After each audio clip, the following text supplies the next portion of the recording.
It's raining outside. Jadi akhir-akhir ini gue banyak dapat cerita dari teman-teman gue soal relationship mereka. Dan karena cerita-cerita ini tuh gue jadi muncul satu pertanyaan di kepala gue. Kayak, why does people start a relationship if they're not ready for it?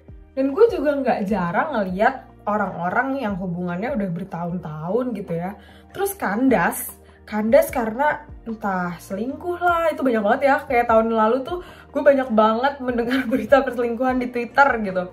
Atau kayak partnernya physical abuse, atau juga mereka nggak bisa ngebahas masalah, kayak setiap ada konflik tuh ditumpuk, nggak bisa ngebahas hal-hal yang nggak nyaman, kayak berusaha untuk ya udah diemin aja, ntar juga kelar sendiri. Terus akhirnya ntar bertahun-tahun kemudian meledak gitu, dan berujung kandas gitu. Kayak gue jarang ngeliat orang putus secara baik-baik. Meskipun ini gue tahu nih pasti orang-orang bakal bilang kayak, ya kalau baik-baik tuh nggak bakal putus. Bukan gitu loh maksudnya. Maksudnya putus baik-baik tuh adalah kayak, oke, gue tahu gue sama lu sama-sama tidak bisa lagi mentolerir sikap satu sama lain, dan kita memutuskan untuk kayaknya jalan terbaik buat kita adalah pisah aja, biar nggak menyiksa satu sama lain gitu loh. Kayak gue jarang ngeliat orang yang kayak gitu, dan menurut gue harusnya tuh nggak apa-apa nggak sih kalau misalnya kita putus karena nggak cocok. Nggak harus ada karena masalah yang besar, tapi menurut gue alasan lu sama gue saling nggak bisa menerima, saling nggak bisa tolerir, dan akhirnya kita memutuskan untuk berpisah tuh, itu menurut gue putus baik-baik. Kayak ya cukup logis lah alasannya buat putus gitu loh. Tapi malah hal-hal yang kayak gitu tuh jarang banget gue temuin. Nah dari pikiran-pikiran itu akhirnya gue nyimpulin satu hal nih. Weh, bentar masuk.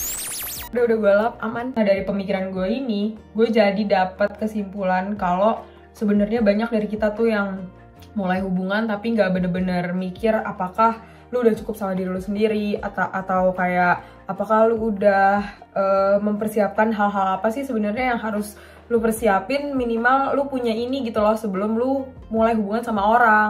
Nah dari kesadaran ini akhirnya gue menemukan beberapa poin yang bakal gue sampein hari ini, yang menurut gue lu harus punya ini dulu, consider dulu untuk you have these things sebelum lu memulai hubungan sama orang lain. Kenapa? Karena biar lu nggak nyakitin orang lain gitu loh. Jadi lu mulai hubungan itu bukan dasar, oh gue suka sama dia, gue cinta, terus ya udah jalan aja. Terus ternyata lu sendiri belum cukup mengenal diri lu nggak aware sama diri lu sendiri, terus akhirnya lu bertingkah dan lu nyakitin orang lain gitu loh. Jadi trauma baru buat orang. First thing first, menurut gue yang paling penting, aspek paling penting menurut gue sebelum lu mulai hubungan sama orang adalah lu harus bisa merasa nyaman dengan diri lu sendiri.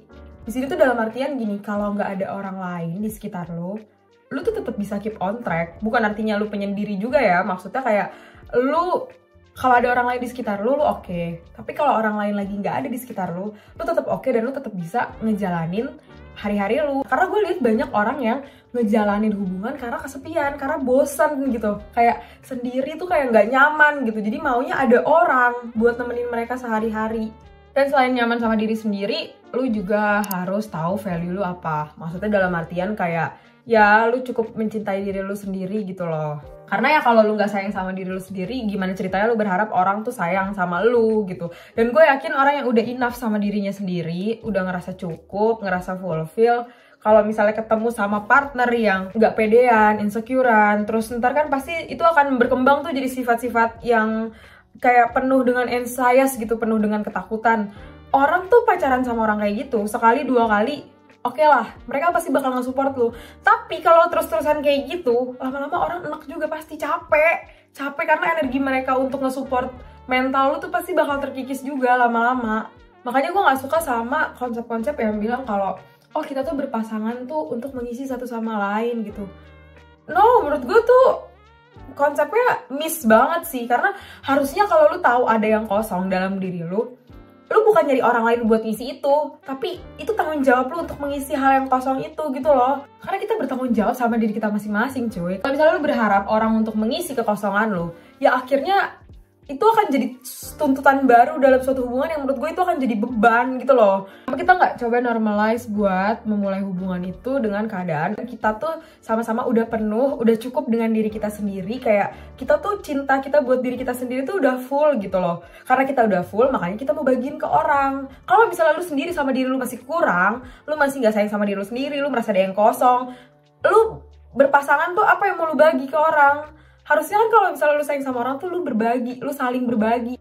Bukan saling menuntut untuk diisi, tapi saling berbagi. Menurut gue kalau misalnya orang memulai hubungan dengan kesadaran penuh kalau gue udah cukup sama diri gue sendiri dan gue siap berbagi sama orang gitu, menurut gue nggak akan ada sifat-sifat egois yang muncul di hubungan. Karena ya lu dari awal udah sadar, lu tuh memulai hubungan lu pengen berbagi sama orang, bukan menuntut orang lain untuk mengisi kekosongan lu. Terus selain nyaman sama diri sendiri dan merasa cukup dengan diri sendiri, menurut gue sebelum lu mulai hubungan lu juga harus punya hubungan sosial yang baik. Kenapa? Karena gini, kalau lu punya hubungan sosial yang baik, artinya lu tahu cara menghadapi orang dengan segala sifat-sifatnya.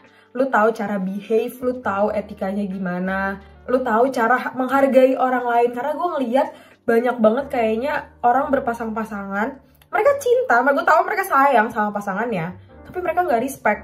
Dan menurut gue tanda-tanda orang selingkuh, main tangan, ya terus abis itu ngomong kasar, ngebentak-bentak segala macam, itu karena lu nggak respect, lu nggak hormat. Menurut gue berhubungan itu tuh bukan kayak cewek harus hormat sama cowok atau sebaliknya, enggak. Tapi menurut gue dua orang ini tuh harus sama-sama punya rasa hormat satu sama lain sehingga hal-hal yang kayak gitu tuh nggak terjadi. Karena gini, coba ya menurut gue ya, kenapa orang selingkuh? Kalau emang misalnya lu respect sama pasangan lu, tapi lu jatuh hati sama orang, namanya hati gak bisa dikontrol gitu kan, dan lu lebih memilih sama orang baru ini. Kalau lu respect sama pasangan lu, pasti lu bakal ngomong untuk menyudahi hubungan itu sehingga lu bisa nyoba buat ngejar orang lain gitu loh.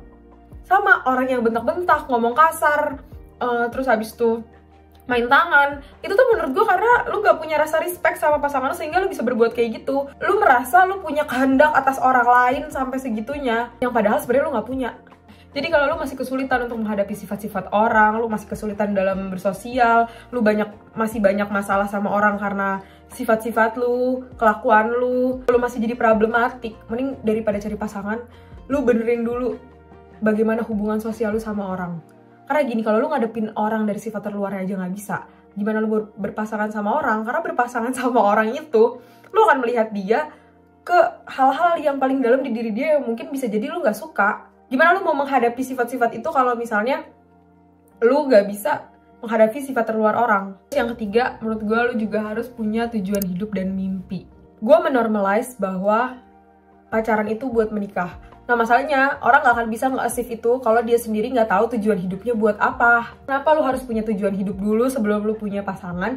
Ya karena dengan lu punya tujuan hidup, lu tahu di hubungan mau dibawa kemana. Kalau lu punya tujuan hidup, lu kan akan terbiasa untuk punya goals tuh. Nah menurut gue, hubungan juga sama. Hubungan tuh juga harus punya goalsnya tuh apa. Dan menurut gue, dengan adanya goals di dalam suatu hubungan, itu akan mencegah hal-hal yang kayak bosen atau jenuh sama hubungan. Sama aja ya. Ya karena ada goalsnya, ada hal yang mau di-achieve, ada hal yang jelas yang akan diusahakan, yang tujuannya tuh ada gitu loh.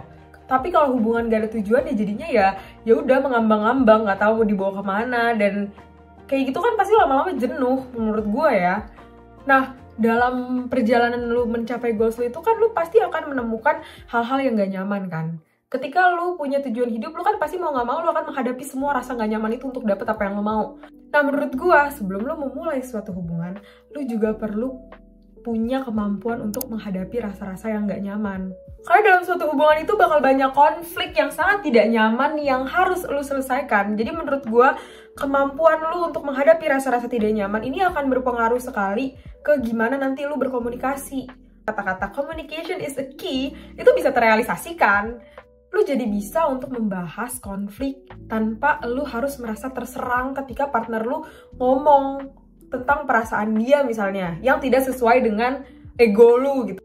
Baru jam 3 sore tapi udah mendung banget, gelap.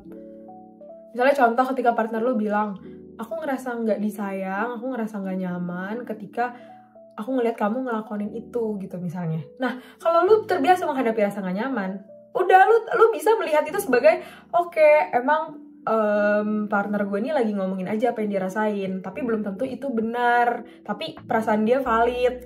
Nah, ketika partner lu ngomong kayak dia sedih atau apa, lu jadi bisa membahas, lu jadi bisa nanya, kenapa kamu ngerasa kayak gitu. Tapi kalau lu nggak terbiasa untuk membahas hal-hal yang nggak nyaman, pasti jawaban lu apa? Jawaban lu bakal, udahlah gitu aja baper, udahlah kayak gitu aja nggak usah dibahas, kayak gitu aja jadi masalah, atau lu lebay. Lu pernah nggak sih ngelihat ada pasangan yang ketika salah satu dari mereka mengutarakan perasaannya, terus partner yang lain tuh malah menjadikan seolah-olah perasaan pasangannya tuh nggak valid gitu loh.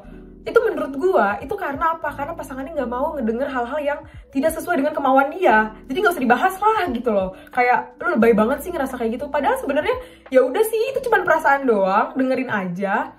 Atau dikomunikasikan aja apa yang bisa dirubah, apa yang bisa diimprove, apa yang bisa, balik lagi kan gua udah bilang, apa yang bisa lu lakukan untuk membuat partner lu merasa lebih baik. Oke, jadi karena ini jam 3 sore tapi mendung banget di luar dan gue gak suka pakai lampu putih kamar gue, jadi I use my desk lamp here.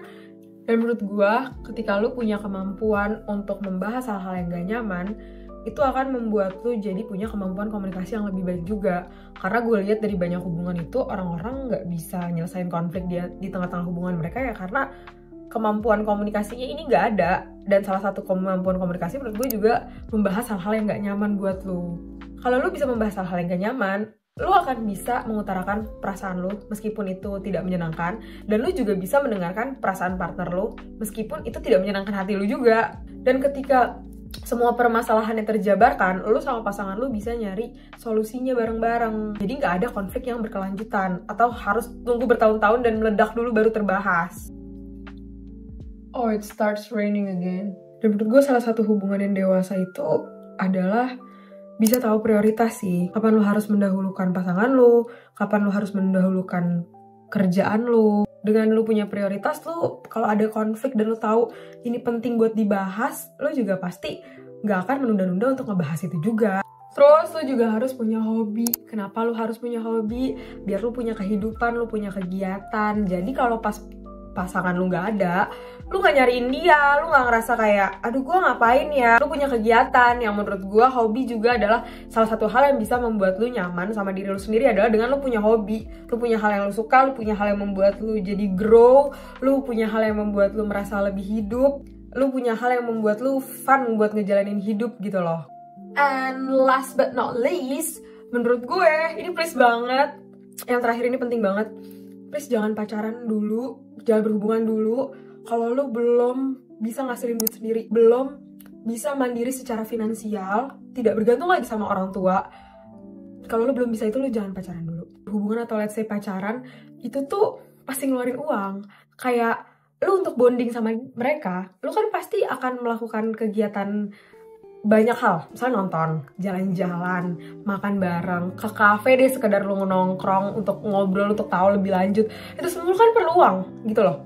Dan kalau misalnya lu belum mandiri secara finansial, itu akan menghambat lu untuk melakukan kegiatan-kegiatan yang membuat lu jadi lebih tahu satu sama lain. Dan menurut gua, dengan lu masih bergantung sama orang tua, itu artinya lu belum mandiri. Kalau lu belum mandiri, jangan pacaran dulu. Kenapa? Karena ini kepercayaan gue ya, gue nggak tahu kalian nganggepnya gimana. Tapi menurut gue, kalau orang yang masih bergantung secara finansial ke orang tuanya, gue punya keyakinan bahwa mereka belum bisa untuk mengambil keputusan sepenuhnya sendiri. Karena menurut gue, dengan lu mandiri secara finansial, itu menunjukkan bahwa setidaknya lu sudah bisa bertanggung jawab atas hidup lu sendiri.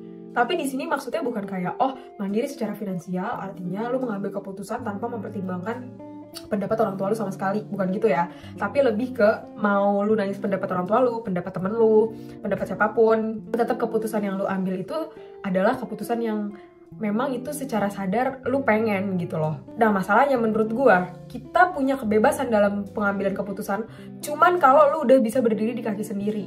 Oke, let's say misalnya orang tua lu sama pasangan lu tidak satu pendapat nih, gak ketemu opininya, gak ketemu kesepakatannya. Kalau lu masih bergantung sama orang tua lu gak akan bisa menengahi kedua belah pihak ini dengan bijak. Karena kenapa? Karena pasti opini lu akan dibatasi oleh opini orang tua lu. Hubungan itu kan kadang gak selalu berjalan mulus ya. Namanya orang tua lu dan pasangan lu tuh pasti dalam setiap hubungan yang kayak gitu pasti ada aja yang gak ketemu gitu. Dan akhirnya kalau lu gak menengahi itu dengan bijak, dimana keputusan-keputusan dan pendapat lu itu dibatasi oleh opini orang tua lu karena lu masih bergantung sama mereka, yang akhirnya akan tersakiti siapa? pasangan lu. Hubungan yang dewasa harusnya kedua belah pihak udah bisa punya kontrol sepenuhnya atas diri sendiri. Jadi keputusan yang diambil itu tuh bener-bener keputusan bersama antara lu dengan dia gitu loh. Karena kan yang ngejalanin hubungan lu sama dia, meskipun lu tetap mempertimbangkan keluarga lu, keluarganya dia, tapi seenggaknya keputusan itu didominasi sama keinginan lu berdua gitu. Karena pada akhirnya kan yang ngejalanin hubungan itu tuh lu berdua. Misalnya hal ini nggak akan bisa terjadi kalau misalnya lu nggak punya kontrol atas diri lu sendiri. Nah, itu adalah hal-hal yang menurut gue kurang lebih harus lu persiapkan sebelum lu memulai hubungan sama orang lain. Biar kalau misalnya pun nggak berjodoh dan emang harus selesai hubungannya, seenggaknya lu menyelesaikan hubungan itu dengan baik-baik dan bukan putus karena hal-hal yang menambah traumatize baru ke partner lu. Oke, jadi segitu aja buat video gue hari ini. Makasih udah dengerin sampai habis. See you in the next video. Bye!